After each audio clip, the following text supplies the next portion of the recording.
This is going to be Topic 7, Medical Legal.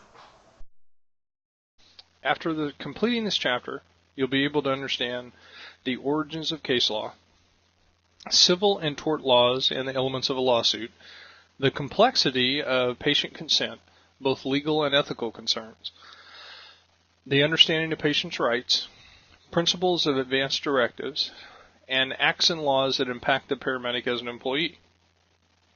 So, the origins of law. Now, in the past, kings decided sentences and issued edicts, and the rule of law began.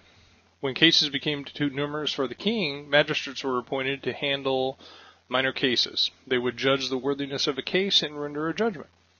The resolution was reported to the king. Now, over time, judicial cases were documented and became case law. They were arranged by date and jurisdiction and used as references in future cases. When democracy came around, this required a new means of public policy. Legislators were elected to create new laws, examples of this were statutes, and represent the people of a given area. An example of this would be like a senator. Government units or departments were formed, and they performed various functions. Rules and regulations carried the same force of law. Now, when a violation occurred of this, an investigation to determine the court and determined in court having authority, the department, the petitioner, brings charges against the wrongdoer. The respondent, in this case, instead of plaintiff-defendant, respondent is notified to appear, and the hearing is conducted before an administrative law judge, and the administrative law judge renders a decision. And criminal law. Criminal law was a good thing whenever it came around. Replace personal vendettas and blood feuds between groups of people. Without criminal law, if a large enough group of people didn't like what you were doing, they could pretty much lynch you. Successive acts of vengeance were prevented and order was maintained due to this. A crime is defined as an act done in violation of a person's duties to the community and for which written law requires the person to provide satisfaction. Once these were defined and codified in criminal law, a person is charged with a crime. The prosecutor is the state, and the person is tried in criminal court. And an example of this would be the state of Oklahoma versus, say, Roy Smith.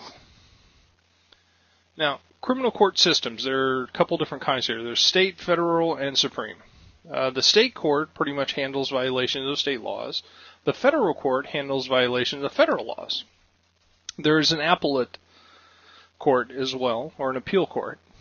Courts determine appeals from decisions of trial level state courts. Requests for the appellate court to change the decision is issued by the trial level court. The highest level and the higher level court, one just above wherever you were tried at, if you were trying to appeal it, could overturn it. The highest level of court in the U.S. is the U.S. Supreme Court, and that is the last court of appeal. Civil law. Civil law revolves conflicts between individuals. Common matters, contracts, torts, estates, trusts, wills, real estate, commercial matters, and grievances against the government. A tort is, the definition of a tort is a civil or private wrongful act other than a breach of contract, resulting in some type of injury or harm. An intentional tort is an act which causes harm. An example of this would be an assault and battery or false imprisonment. Public trust is another term in this section.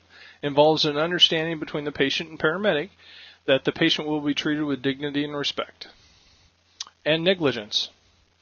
Negligence is failure of the paramedic to exercise the degree of care that a prudent person would exercise. And there's two different kinds of neglect. There's simple neglect, which is the lack of ordinary care, the lack of standard of care, and gross negligence, which involves intent. So if gross negligence was involved, the intent was on doing whatever was done. That could be if you were doing harm or whatever. Those would have been done intentionally. May result in charges of malpractice if neglect is charged. Elements of a tort. An element of a tort. For a tort of malpractice to be the basis of a lawsuit, it must have the elements of a tort. And in those, first of all, there must be a duty to act. And then we'll define this here really quick. The paramedic has a duty to act whenever the paramedic is called to perform patient care. A normal citizen does not have a duty to act. Once the duty has been undertaken, the patient can reasonably expect continued care until the care can be turned over to another provider. Premature termination is known as abandonment. Abandonment is essentially the act of turning away. And an example of this the book brings up is physical exhaustion is not considered abandonment. So physical exhaustion would be like I did CPR, I was by myself until I could no longer function.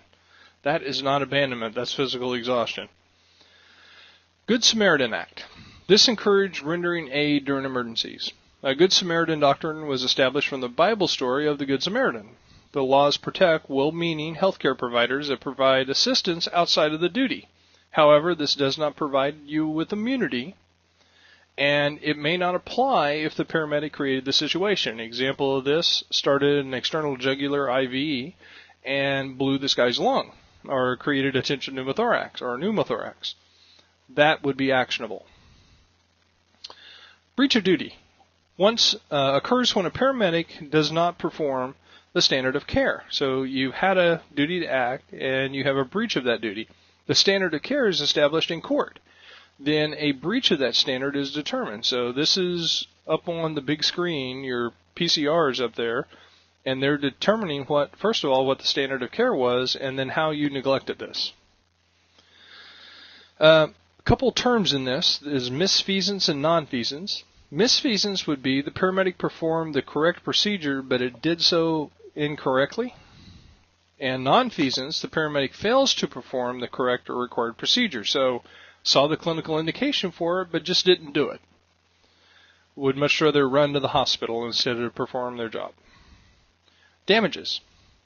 To be actionable, or to be the basis of a lawsuit. The patient must have experienced some injury or harm. Damages are compensation for suffering, injury, or loss. Compensatory damages, economic damages can have a fixed price. Non-economic damages are compensation for intangibles. Those are going to be things like pain and suffering, loss of life, intangibles. Punitive damages, similar to a civil fine, this is intended as punishment for poor conduct or sending a message to others. Proximate causation. A tort requires that there be a duty, a breach of that duty, and an injury as a proximate result. The plaintiff must prove that the paramedic's actions were the proximate cause. In contributory negligence, the paramedic is responsible only for a percentage of the damage because he contributed to the neglect. Borrowed servant doctrine. A paramedic has the highest level of education or experience on the field. When the paramedic accepts assistance from other EMS providers, vicarious liability occurs. He also accepts responsibility for the actions and the errors of those providers as well. A process of civil lawsuit. Now this is a pretty long and lengthy process. We'll talk about each step of it. The first of all, the attorney initiates legal proceedings. The patient approaches the attorney, and the attorney initiates legal proceedings. Then papers are served. A process server is hired to deliver the papers. Once the matter is pending in court, the plaintiff or defendant could then ask the court to make a decision based on the facts.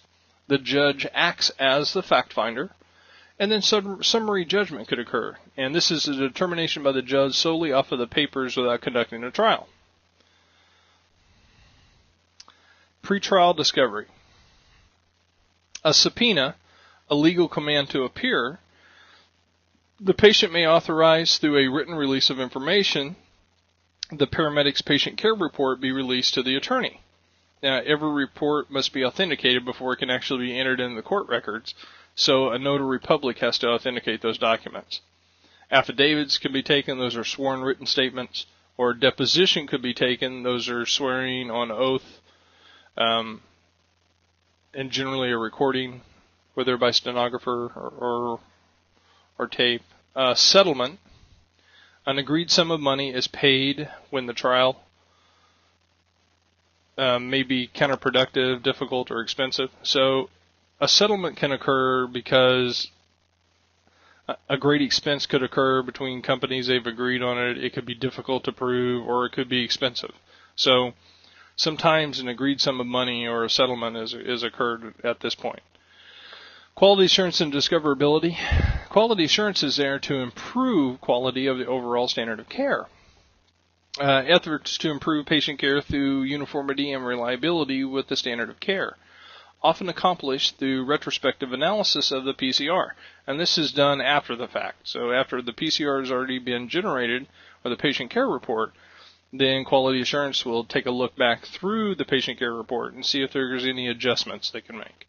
Immunity and defense. Person or entity is exempt or cannot be sued or held responsible for torts. And an example of this is going to be governmental immunity or sovereign immunity, means that the government's pretty much exempt. And also immunity is granted whenever a paramedic is required by law to report a crime, a mandatory reporting, and they do so in good faith. Motions in court. Request to the judge for some kind of action is what a motion in court is, and this can be verbal or written. Summary dismissal is made when the time exceeds time exceeds the statute of limitations, and negligence per se is another term in this section. Case where summary judgment might be granted for the plaintiff. Patient consent. Paramedics have an ethical and legal responsibility to preserve the rights of the patient, and there's several areas here that we're going to discuss. One is self-determination. The importance of preserving patient autonomy and self-determination. So they have rights that we cannot infringe upon. They have constitutional rights that we cannot infringe upon. First of all, we're going to talk about autonomy. So autonomy is you are aware of yourself. So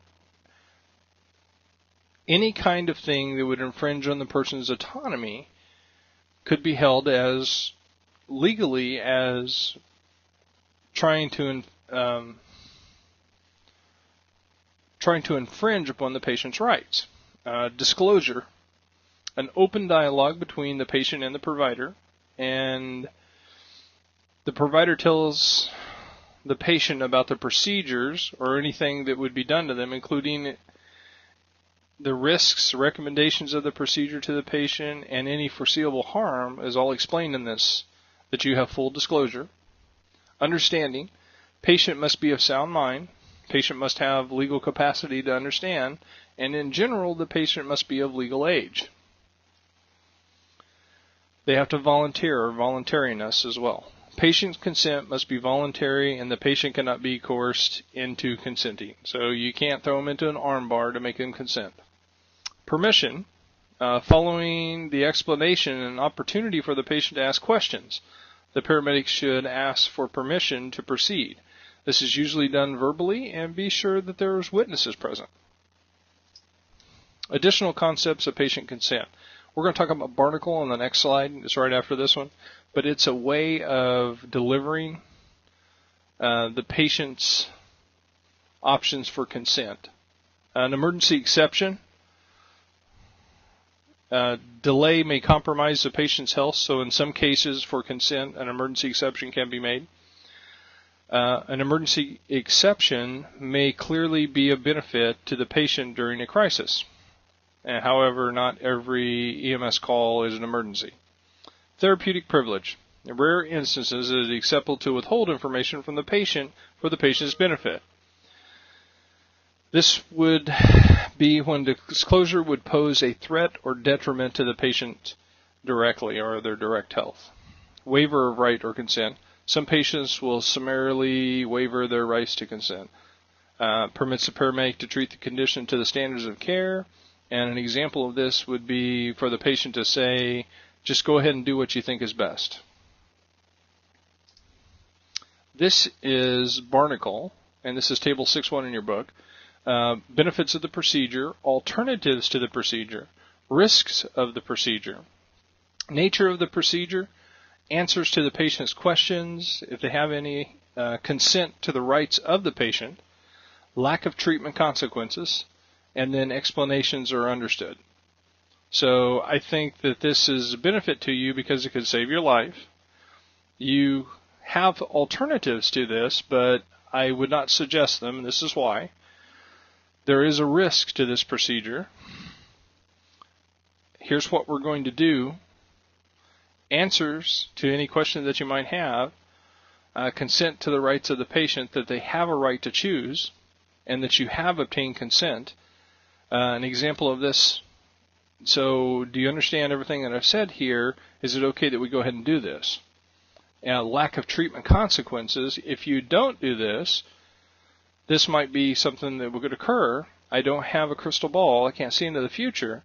However, I think this, in my professional opinion, this needs to be done. And then all of your explanations are understood. Advantages of consent. It does some very simple things for us. It protects the patient's right to choose. It decreases the danger of any kind of complaints, and it provides reassurance. Types of consent. There is expressed, implied, involuntary. We're going to talk about emancipated minors, and then pediatric consent. So first of all, express consent. During an emergency, a patient allows a paramedic to initiate care and indicates consent by either gesture or verbal acknowledgement. So you make some kind of gesture or verbal acknowledgement that says, yes, I would like you to help me. Implied consent. Used whenever the patient is unconscious and unable to speak for himself. So if he's completely out and he can't speak for himself and tell you that he would like you to help, assumes consent if the patient were awake. Involuntary consent. During life or limb emergency, an officer can provide consent for the patient in custody. Emancipated minors.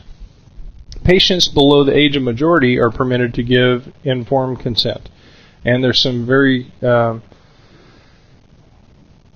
stringent stipulations on this, and it depends kind of also from state to state, or what the state would suggest or would say that this is an emancipated minor. Generally, military service, you've provided for yourself greater than 6 months and been on your own, or you've went into the military. Any of those emancipate you. Pediatric consent. Parent or legal appointed guardian must provide consent. The pediatric consent without a parent. If the child is hurt and no parent is immediately available, the adult left in custody of the pediatric patient has the authority. If no adult is available, emergency doctrine may be used, and this would be in a form of implied consent. In rare cases, the parent may refuse treatment and transport for the child. If you think this would be detrimental to the child's health, an officer may take the child into protective custody. Medical restraint.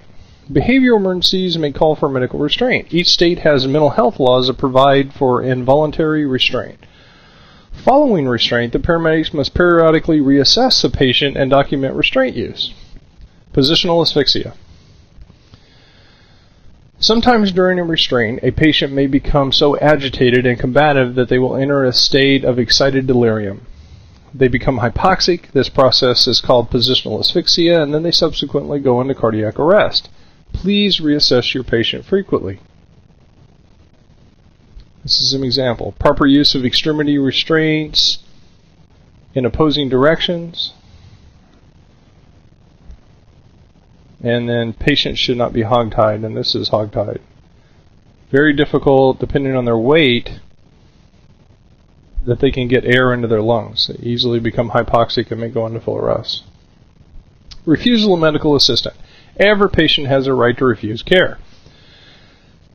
Exploration of this reason that they have may resolve this reason. Examples of this: if they don't have any insurance, simply explain to them, this can be out in payments. It doesn't matter.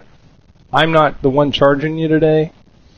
Very simply, if the patient remains resistant to your attempts, the paramedics should proceed with a complete description of the illness or injuries that have sustained and potential complications.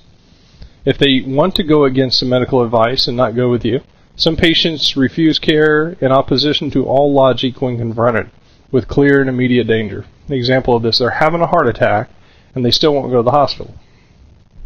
These patients are deciding against a medical advice not to go to the hospital. The paramedic is advised to contact medical control for direction and advice. Be sure you have lots of witnesses to this, especially if you think that you're going to be back there in a little while doing chest compressions on them. And this is a standard form here, kind of an example of a refusal of care, figure 6.3 in your books. Destination. Generally, patients are transported to the closest appropriate facility, but however, the hospitals are becoming kind of more specialized.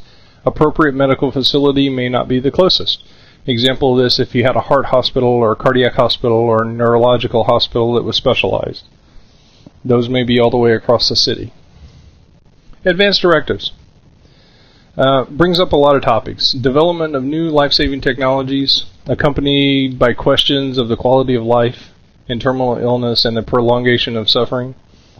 Questions were derived from the case of Carrie Ann Quinlan and the case of Nancy Cruzan. What is the quality of life? All of that has to be determined. Err in your patient's favor.